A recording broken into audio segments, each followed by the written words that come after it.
My future mother-in-law leaned over to her husband and said, loud enough for the first 3 rows to hear, "I still can't believe Victoria is marrying down like this.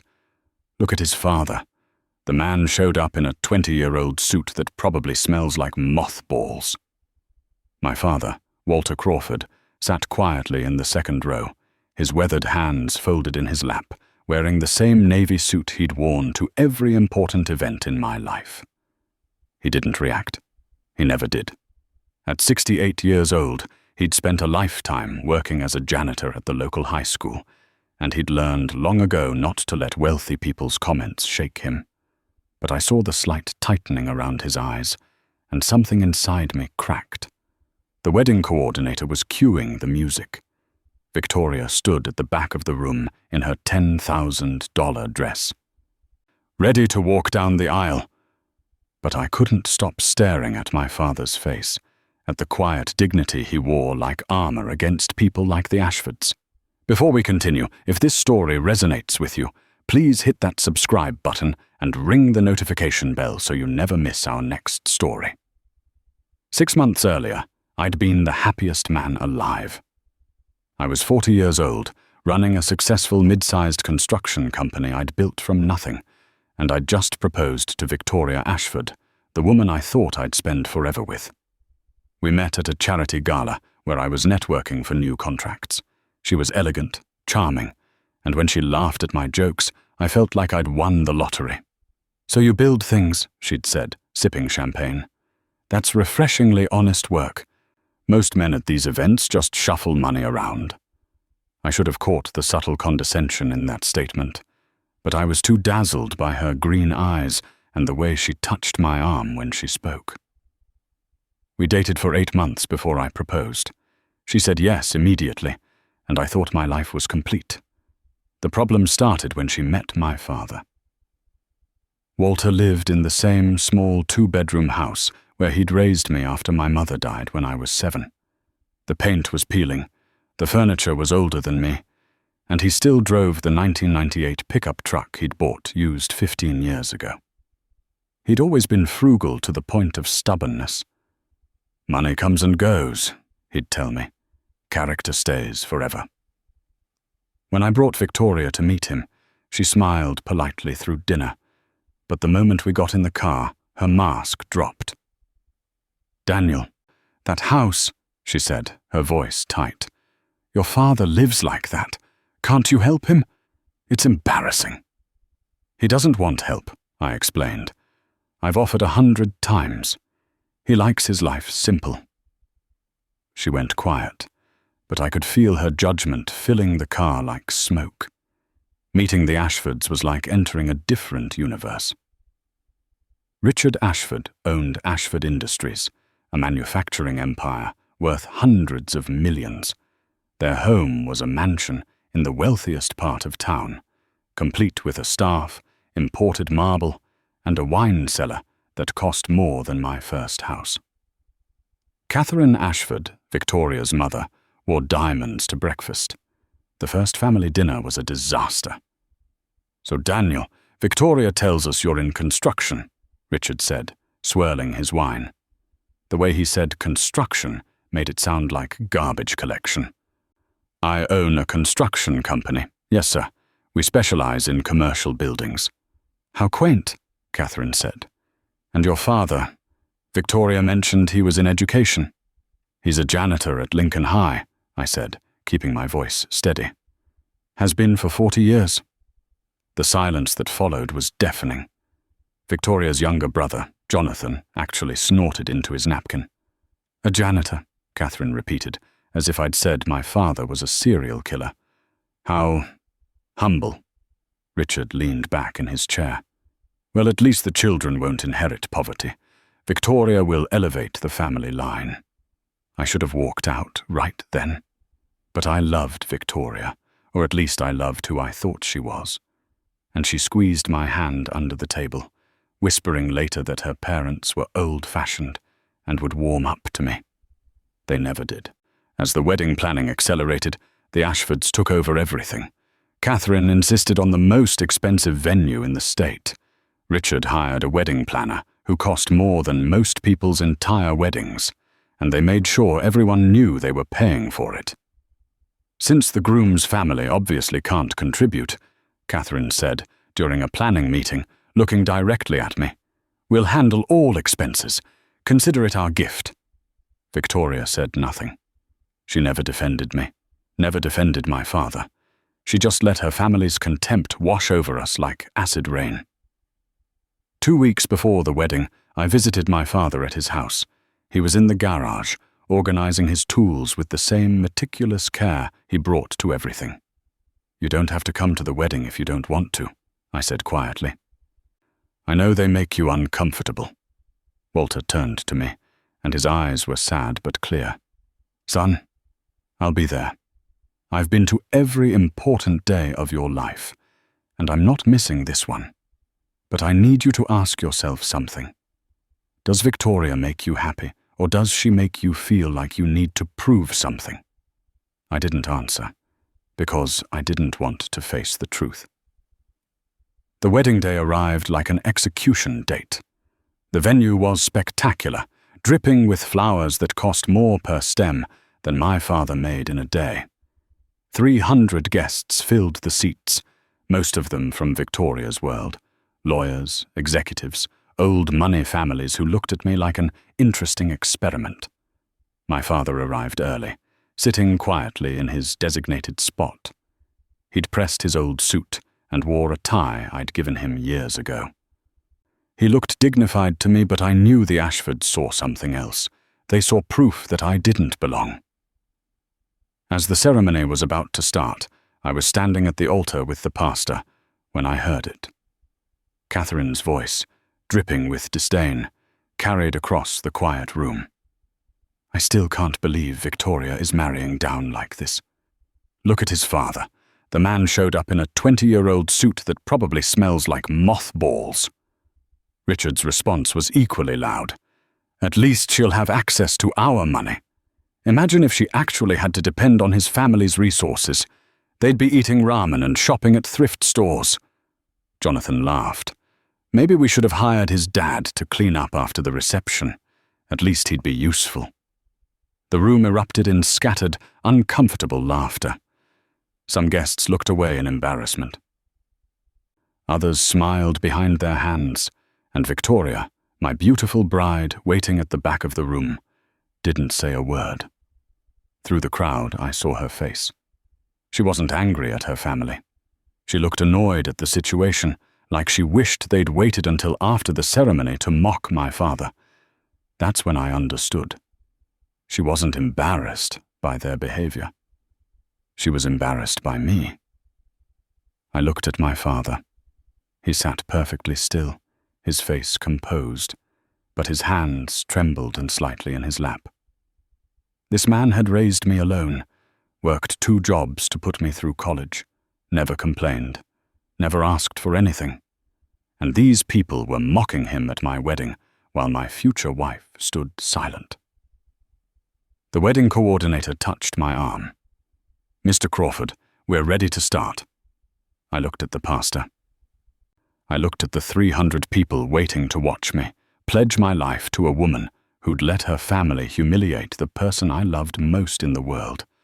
And I made a decision that shocked everyone, including myself. Stop the music, I said.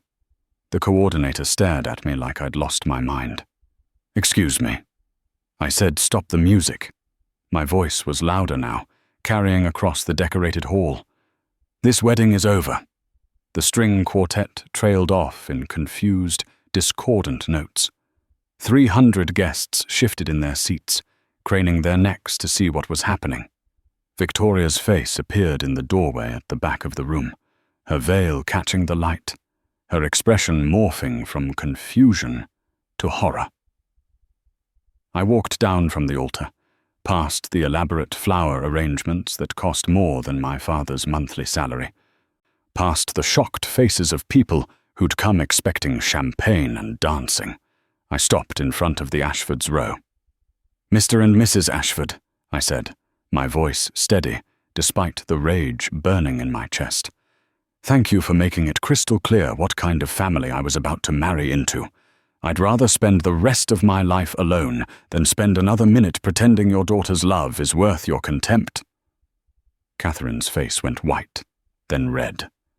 "How dare you? How dare I?" I turned to address the entire room now. "How dare you mock a good man who worked his entire life with dignity and honor?" My father raised me alone after my mother died. He worked 2 jobs to put me through college. He never stole, never cheated, never looked down on another human being. "And you people think you're better than him because you inherited money you didn't earn?" Richard stood up, his face purple. "You ungrateful little Daniel!" Victoria's voice cut through the chaos. She was running down the aisle now, her dress trailing behind her, her carefully applied makeup already streaking with tears. "Daniel, please, we can talk about this." "Talk about what, Victoria?" I turned to face her, and the woman I thought I loved suddenly looked like a stranger. "Talk about how you stood there while your family humiliated my father. Talk about how you never once defended me or him. Talk about how you were embarrassed that they said it now instead of later." "That's not fair," she sobbed. "You know I love you." "No." The word came out cold and final. "You loved the idea of me.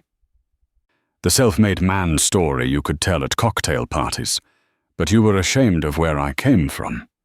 I just refused to see it." I walked to my father's row. He was standing now, and when I reached him, he pulled me into a tight hug. "Let's go home, son," he said quietly. We walked out together through the stunned silence, leaving behind the flowers, the cake, the carefully planned future that had been built on a foundation of disrespect. The drive back to my father's house was quiet. I expected him to say, "I told you so," or lecture me about making scenes. But Walter just drove his old pickup truck with one hand on the wheel and occasionally reached over to pat my shoulder. When we got to his house, I collapsed on his worn couch, still in my tuxedo, and stared at the water-stained ceiling I'd grown up looking at. "I'm an idiot," I said. "You're human," Walter replied, heading to the kitchen. "And you made the right choice." That took courage. I just blew up my entire life in front of 300 people. You stood up for your principles. That's never the wrong thing to do. He returned with 2 beers and handed me one. Your mother would have been proud.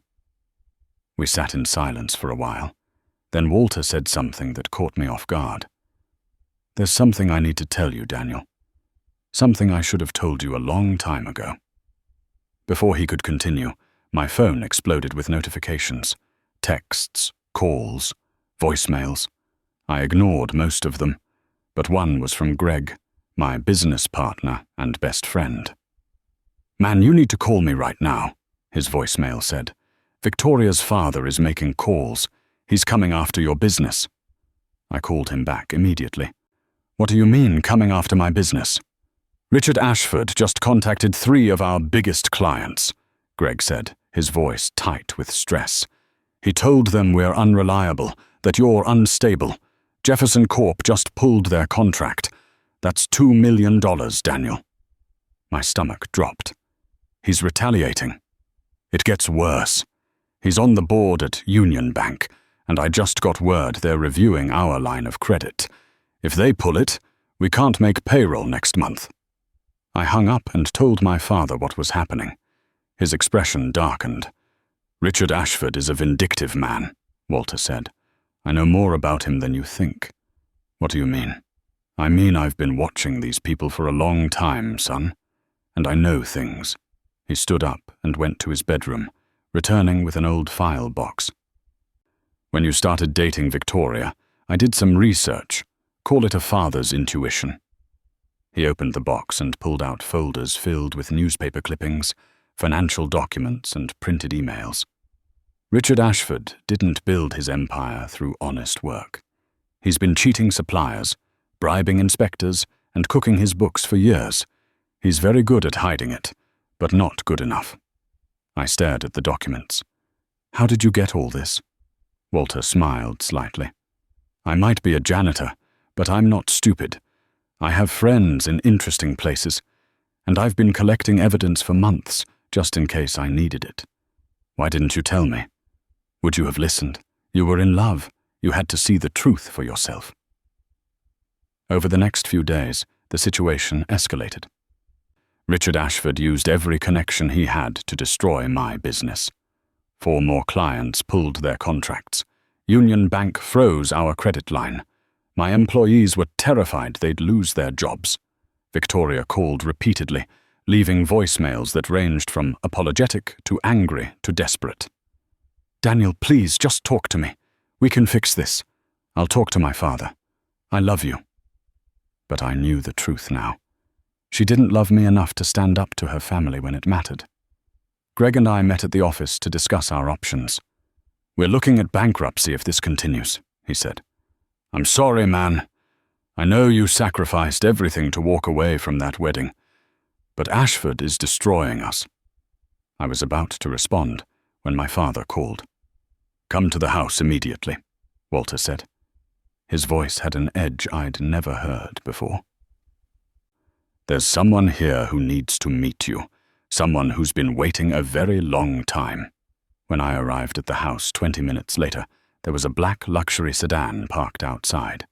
Inside, my father sat in his living room with a man in an expensive suit who looked vaguely familiar. Daniel, this is Harrison Blackwell, my father said. He's the CEO of Blackwell Holdings. My mind raced. Blackwell Holdings was one of the largest private equity firms in the country, worth billions. Why would their CEO be in my father's living room? Harrison stood and shook my hand. His grip was firm, his smile knowing. It's good to finally meet you properly, Daniel. Your father has told me so much about you over the years. I don't understand, I said, looking between them. Walter stood up, and for the first time in my life, I saw him shed the humble janitor persona like a coat he'd been wearing. His posture straightened, his eyes sharpened, and suddenly he looked like a different person entirely. Son, he said quietly, I haven't been completely honest with you about who I am, and it's time you learned the truth about the Crawford family fortune. I sat down heavily on the couch, my legs suddenly unsteady. What fortune? Dad, you're a janitor. You live in a house that's falling apart. You drive a truck older than most college students.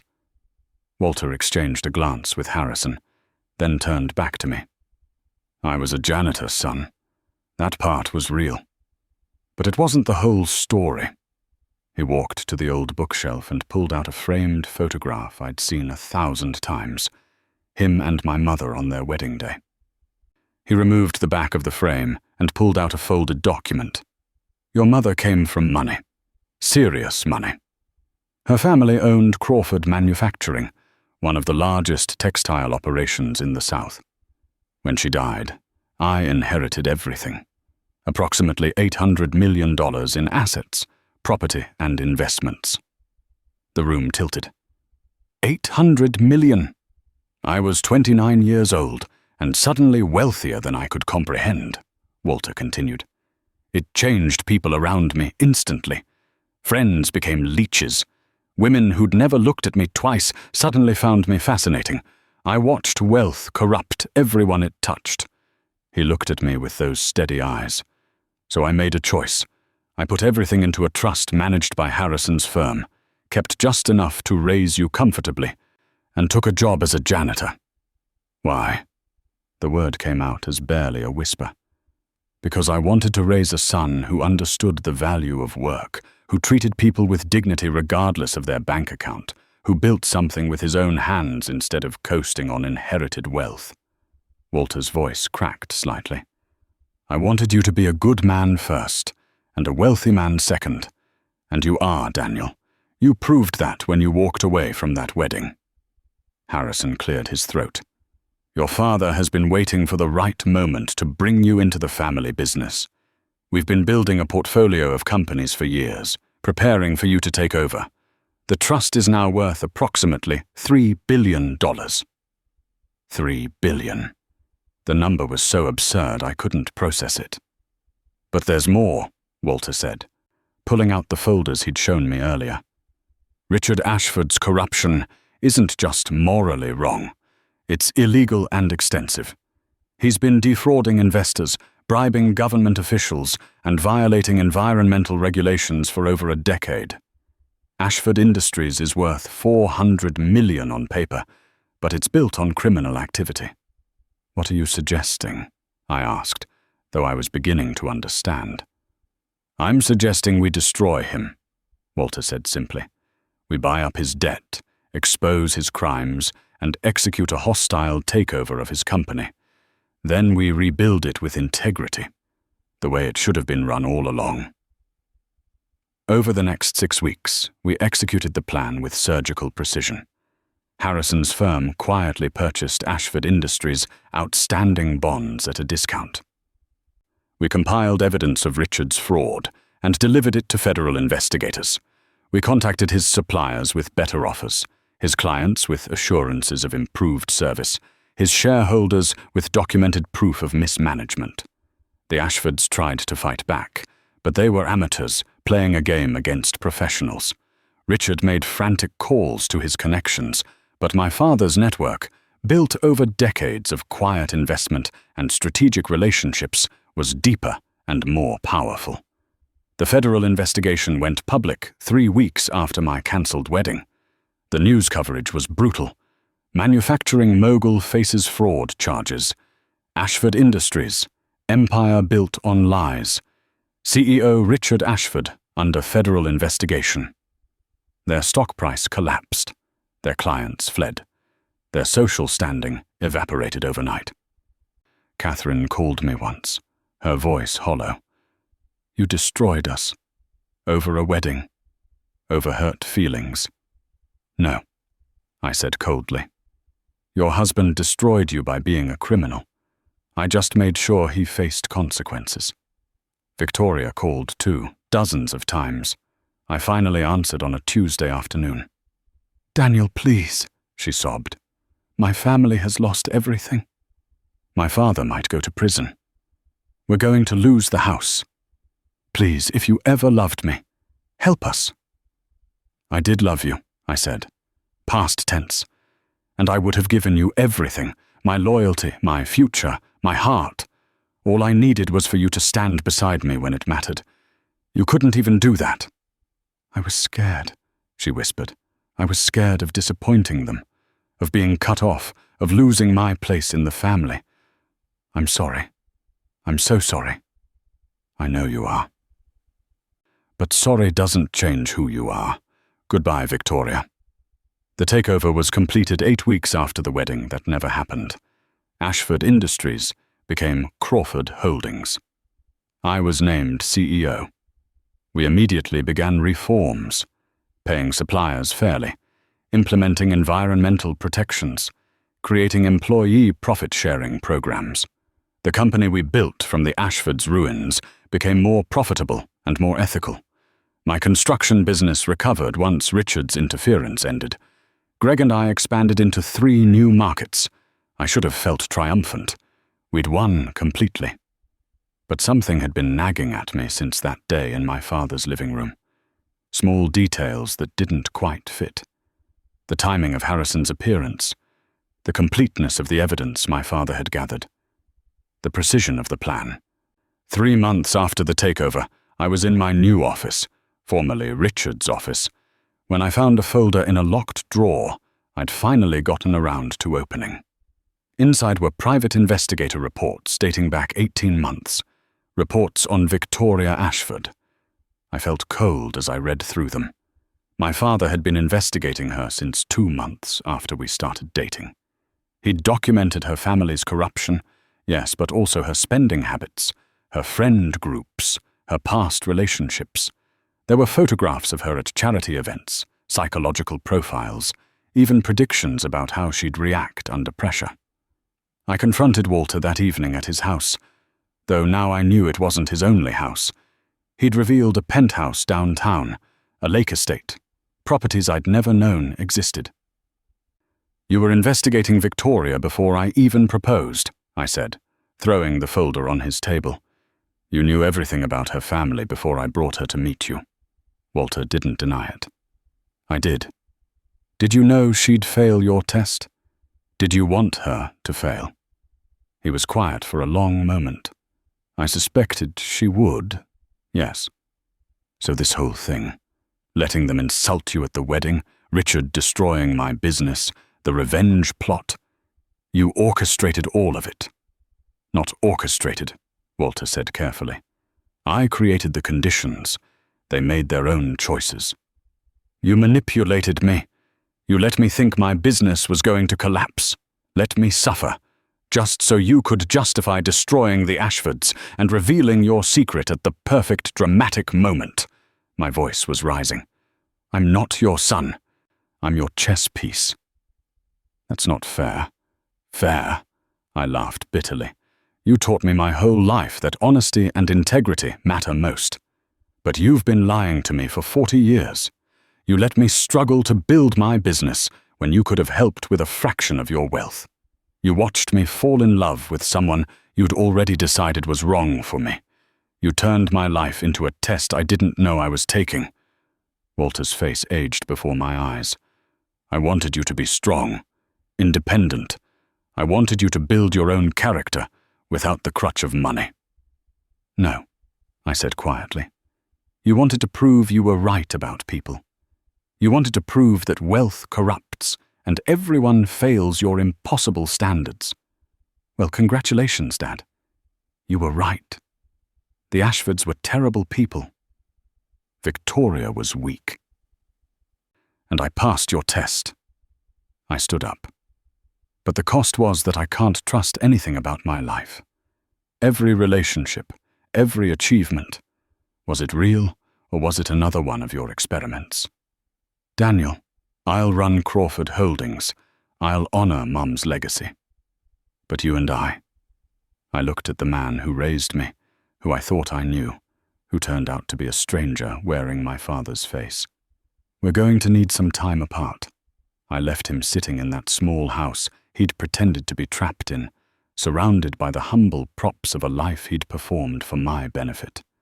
The Ashfords were destroyed. I was a billionaire CEO. I'd stood up for my principles and won completely. But as I drove through the city in my new car toward my new penthouse, I realized that victory can be as hollow as the relationship I'd walked away from. My father had given me wealth and power and taught me integrity, but he'd also stolen something precious, the certainty that the people I loved saw me as more than a piece in their game. I'd won everything and lost the one thing money couldn't buy back, the simple trust that my life was truly my own. Thank you for staying until the end. Please help us reach our goal by subscribing to the channel. What did you think of this story? Let us know in the comments.